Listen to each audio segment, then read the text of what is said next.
Merci Madame Huillet. Monsieur Lurton.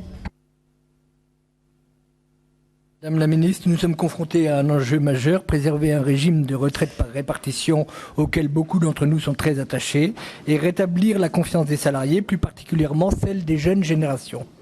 Or, c'est à mon avis sur ce point que votre projet rend les choses difficiles.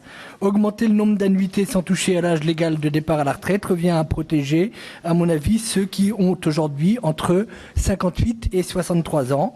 C'est à mon point de vue un mauvais signal donné aux jeunes générations qui devront cotiser 42, voire 43 années et qui, quand ils auront choisi un cursus d'études longues, devront travailler jusqu'à 68, voire 70 ans pour percevoir une retraite leur permettant de vivre convenablement. J'ajoute que le projet de réforme qui nous est présenté ne me paraît en aucun cas en mesure de faire face aux enjeux auxquels nous sommes confrontés.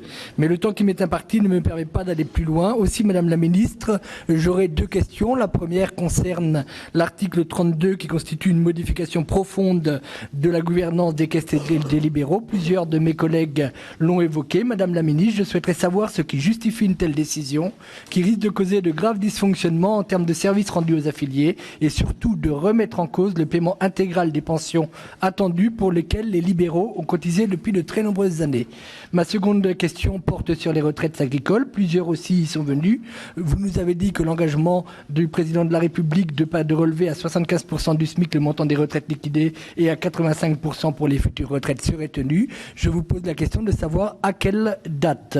Par ailleurs, j'entends dire souvent qu'il pourrait être financé par des charges nouvelles pesant sur les exploitations. Ceci me paraît tout à fait inacceptable au regard de la situation financière de nos agriculteurs. Pouvez-vous nous apporter des précisions à ce sujet? Je vous remercie. Merci.